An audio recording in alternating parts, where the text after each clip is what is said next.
Aduh guys, usra. Lho, wis kok. Dilarang mencintai bunga-bunga. Kunto Wijaya. Kabarnya yang tinggal di rumah tua berpagar tembok tinggi itu adalah seorang kakak yang hidup sendiri.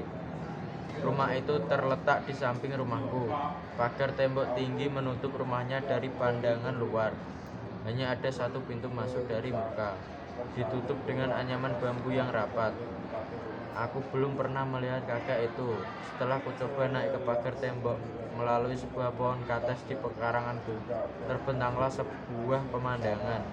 Sebuah rumah Jawa bersih seperti baru saja disapu, dan alangkah banyak bunga-bunga di taman. Hari itu aku belum berhasil melihat penghuninya. Tidak pernah seharian penuh aku di rumah. Ibuku meminta aku pergi sekolah pagi dan sore hari baru harus mengaji. Hari-hari minggu pertama habis untuk mencari saudara-saudara baru di kota ini. Keinginanku untuk mengenal kakak itu tidak pernah padam. Kulihat lubang-lubang pada pagar anyaman bambu itu ialah akibat perbuatanku. Aku mengerjakannya di siang hari sepulang dari sekolah. Pernah ketika aku mengintip pintu pagar dari bambu itu, kawanku menegur, "Sedang apa kau ini? Hati-hati dengan dia, sebentar lagi tanganmu sakit, tunggu sajalah." Ketakutan menyerang aku. Apakah aku akan sakit karena mencoba membuka pintu pagar rumah ini? Siapa bilang? Kataku berani. Semua orang, jawabnya. Kau kualat, dia keramat. Aku ditinggalkannya. Berdiri dekat pagar itu, ketakutanku mendesak-desak. Aku lari puntang-panting ke rumah. Ayahku sudah duduk di kursi dengan selembar koran. Aku tenang kembali. Baru tersadar bahwa tas sekolahku tertinggal di pagar rumah samping itu. Sore hari aku memberanikan diri untuk mengambil tas yang tertinggal, dan tas itu masih di sana, tidak dimanapun di dunia, kecuali di pintu pagar itu. Sebuah tas berharga akan selamat dari incaran orang. Tentang kejadian itu, kawan-kawanku mengatakan tidak seorang pun berani mengambil. Itu sudah pasti. Siapakah orang yang mau membunuh diri dengan upah sebuah tas sekolah? Lebih susah mencari sebuah nyawa daripada sebuah tas sekolah. Tidak satu pun toko menjual nyawa, tetapi semua toko menjual tas, tentu saja.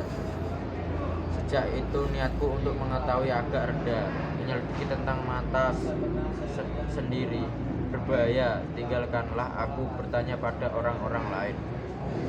Keterangan orang tidak begitu jelas. Orang mengatakan sekali seminggu ia akan keluar berbelanja. Orang lain mengatakan ia belanja sebulan sekali. Orang mengatakan ia mempunyai anak di kota lain.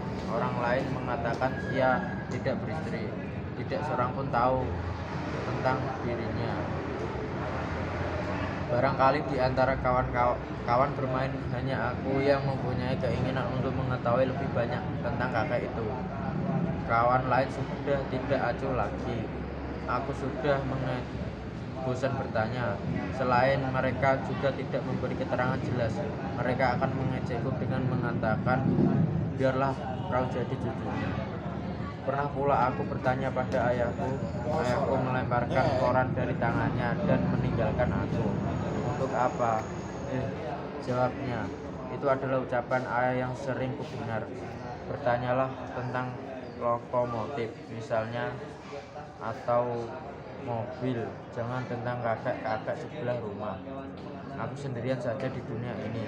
Dengan keinginanku untuk mengetahui, tiba-tiba aku pun mengenalnya dari dekat begini. Pada musim layang-layang, angin bertiup kencang. Jalanan ke rumahku tidak banyak kendaraan. Polisi membiarkan anak-anak main layangan di situ. Kami suka berkumpul pada sore hari. Di bagian ini angin dengan bebas berjalan.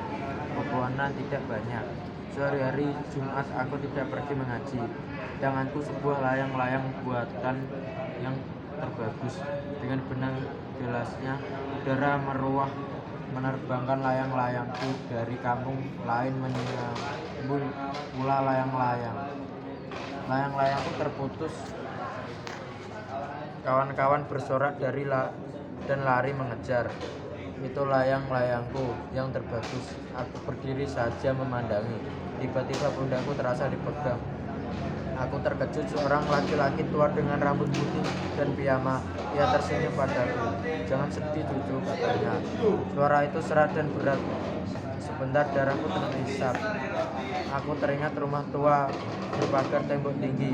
Mataku melayang padanya. Di tanganku setangkai bunga berwarna ungu.